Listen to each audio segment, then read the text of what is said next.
हरे कृष्णा, राधे राधे। हम श्री कृष्ण चरितामृत श्रवण कर रहे हैं। आज का प्रसंग है महालक्ष्मी का प्रवेश निषेध, रास पंचाध्याय।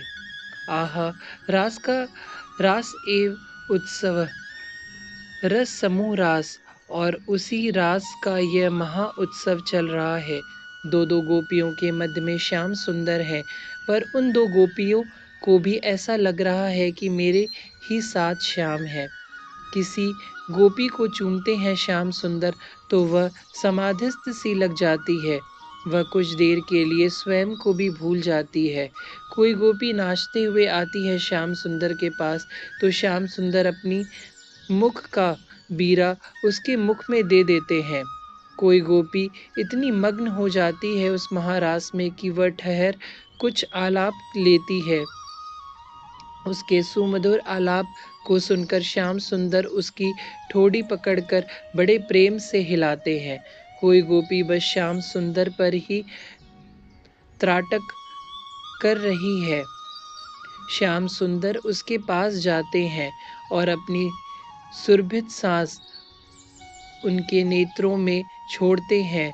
वह खिलखिलाते हुए श्याम सुंदर को अपने बाहों में भर लेती है, उन श्याम कपोलों को चूम लेती है।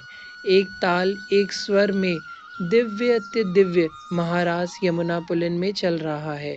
इस महारास के कारण पृथ्वी अपने आप को धन्य समझ रही है। आह, कैसे लग रहे हैं श्याम सुंदर, विदुर जी जानना चाहते हैं।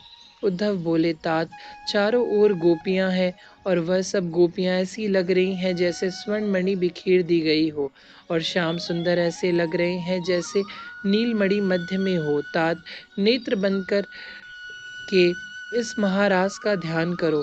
चारों ओर स्वर्ण मणि अत्यंत संख्या में चमक रही है उस रात्रि में, और मध्य में मरकत मणि जो नीले रंग की होती है। अद्भुत रस बिखर गया है इस वृंदावन में, और वही रस जब प्रगाढ़ हो गया तब रास बन गया, महाराज बन गया। विमानों में देवों की स्थिति देखने जैसी है, और उनकी पत्नियां की तो और भी विचित्र है। वह विमान में ही गिर पड़ी हैं। श्याम सुंदर का यह विश्व मनमोहक रूप देखकर उनके केश बिखर गए हैं, वस्त्र अस्त व्यस्त हो गए हैं, उनकी लंबी लंबी सांस चल रही है। तब नभ से उतरी महालक्ष्मी, उमा, सावित्री, मैं जा रही हूँ वृंदावन, तुम लोग यहीं रहना, मैं इस रस का आस्वादन वहीं जाकर करूंगी।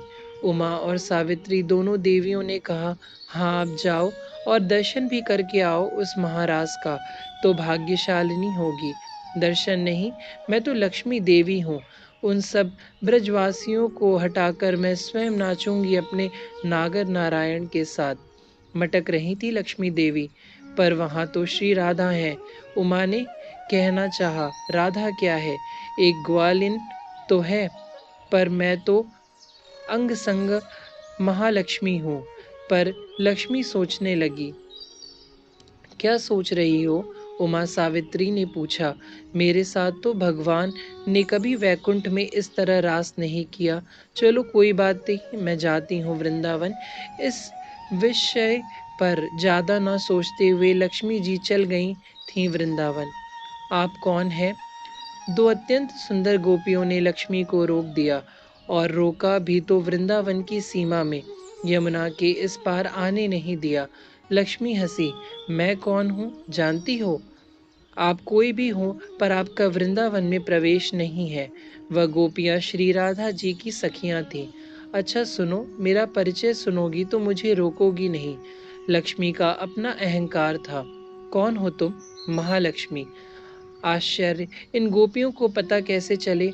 और लक्ष्मी जी ने पूछा भी तो गोपियों ने मुस्कुराते हुए उत्तर दिया, हमें आप क्या समझती हैं?